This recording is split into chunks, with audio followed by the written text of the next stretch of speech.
Africa का नाम सुनते ही हमारे सामने सहारन और सब सहारन डेजर्ट्स, मैलनरिश्ड चिल्ड्रन और हद से ज़्यादा गरीबी आती है। यहाँ पर पूरी वर्ल्ड की 17% ऑफ द पॉपुलेशन रहती है और उसके बाद भी अफ्रीकन कंट्रीज वर्ल्ड जीडीपी को सिर्फ 3% कंट्रीब्यूट करते हैं और majority of the African countries अब तक फॉरेन एड पर रिलाई कर रही है। ऐसे में ये क्वेश्चन राइज होता है कि अफ्रीका कभी भी इकोनॉमिकली ग्रो कर सकेगा या नहीं, और अगर करेगा भी तो ऐसी कौन सी पॉलिसीज है जो अफ्रीकन गवर्नमेंट्स को लानी होगी जो कि करंट सिनेरियो में मिसिंग है। According to experts, global economic development एक फ्लाइंग जीस कर्व को फॉलो करता है। अगर हम हिस्ट्री देखें तो इंडस्ट्रियल रिवॉल्यूशन के बाद सबसे पहले इंग्लैंड ने ग्रो किया था, लेकिन कुछ सालों बाद यही ग्रोथ जापान जैसे कंट्रीज की तरफ ट्रांसमिट हो गई थी। और जब जापान भी पूरी तरह डेवलप हो गया, तब चाइना और सिंगापुर जैसे नेशंस में डेवलपमेंट ट्रांसमिट हुई। और उसके बाद करंट सिनेरियो में ये ग्रोथ बांग्लादेश और ताइवान जैसे एशियन नेशंस में दिखाई दे रही है। क्वेश्चन ये राइज होता है कि ऐसा क्या होता है कि एक लेवल के बाद इन्वेस्टर्स दूसरे किसी अनडेवलप्ड नेशन की तरफ अट्रैक्ट होते हैं। रिसर्च में ये पाया गया है कि इन कंट्रीज में डेवलपमेंट के बाद वेजेस इतनी बढ़ जाती है कि इन्वेस्टर्स दूसरे अनडेवलप्ड नेशन में प्रोडक्शन स्टार्ट करना पसंद करते हैं। इंग्लैंड में वेजेस बढ़ गई, तब इन्वेस्टर्स ने जापान पर फोकस किया, और जब आज के वक्त में जापान में भी वेज कॉस्ट बढ़ गई, तो इन्वेस्टर्स बांग्लादेश और ताइवान में प्रोडक्शन करवा रहे हैं। यहाँ पर फैक्ट्री ओनर्स कम पैसों में ज़्यादा से ज़्यादा प्रोडक्शन करवा सकते हैं। इसी चीज़ का एडवांटेज लेकर अफ्रीकन नेशंस इन्वेस्टर्स को अट्रैक्ट कर सकते हैं। लेट्स से कि ताइवान और बांग्लादेश जैसे कंट्रीज में भी वेज कॉस्ट बढ़ जाए, तो अफ्रीकन नेशन के पास काफ़ी बड़ा एडवांटेज होगा। लेकिन इसमें एक बहुत बड़ा कैच है।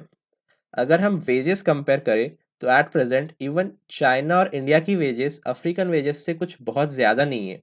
जब ब्रिटेन से जापान में प्रोडक्शन शिफ्ट हुआ था, तब इन कंट्रीज में वेज गैप 1:8 का था, और एट प्रेजेंट अफ्रीकन और एशियन नेशंस में केवल 1:3 का वेज गैप है। तो कह सकते हैं कि मैन्युफैक्चरिंग सेक्टर में अभी भी अफ्रीका को ऊपर आने में अच्छा खासा टाइम है। लेकिन अगर हम स्टार्टअप्स की बात करें तो रीसेंट टाइम में अफ्रीकन स्टार्टअप्स 46% से ग्रो हुए हैं, जो कि ग्लोबल एवरेज ऑफ 8% से कई ज़्यादा है। क्लोजर ऑब्जर्वेशन में ये सामने आया है कि सबसे ज़्यादा स्टार्टअप्स फिनटेक सेक्टर में इमर्ज हो रहे हैं। अफ्रीका में इस सेक्टर के इतने ज़्यादा ग्रोथ का रीज़न ये है कि यहाँ कभी प्रॉपर बैंकिंग सिस्टम आए ही नहीं थे, जिसकी वजह से मार्केट में काफ़ी बड़ा गैप था, और ये फिनटेक स्टार्टअप्स इसी गैप को आज फिल कर रहे हैं। ऐसे ही similar gaps health care, educational और एनर्जी सेक्टर में भी दिखाई देते हैं। मतलब इन एरियाज में भी इन स्टार्टअप्स की ग्रोथ के लिए काफ़ी ज़्यादा स्कोप है। अफ्रीका ने हमेशा से एग्रीकल्चरल सेक्टर पर रिलाई किया है, पर इन स्टार्टअप्स की वजह से अफ्रीका एक मोर बैलेंस्ड इकोनॉमी में कन्वर्ट हो सकता है।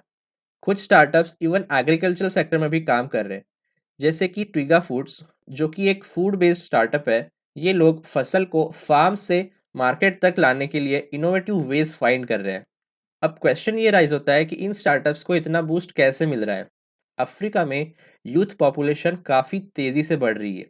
एक स्टडी के अकॉर्डिंग 2050 तक अफ्रीकन यूथ पॉपुलेशन 1 बिलियन तक पहुंच जाएगी। ये इम्पोर्टेंट इसलिए है कि south Asia, south east Asia, Europe और नॉर्थ अमेरिका में इस टाइम पर यूथ पॉपुलेशन तेज़ी से कम होने वाली है।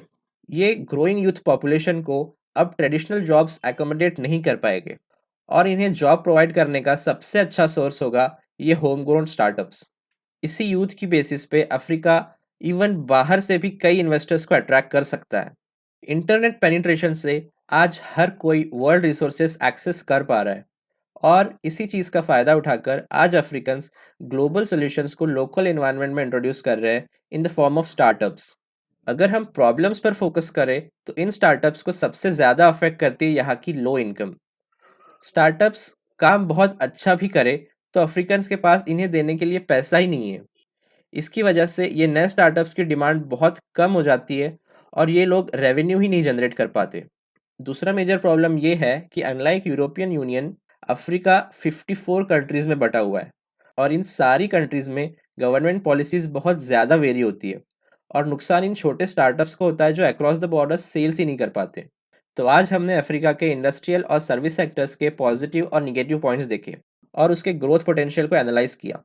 वीडियो अच्छा लगा तो लाइक कीजिए, और ऐसे ही नॉलेजेबल टॉपिक्स के लिए सब्सक्राइब कीजिए हमारे चैनल क्यूरियसली को।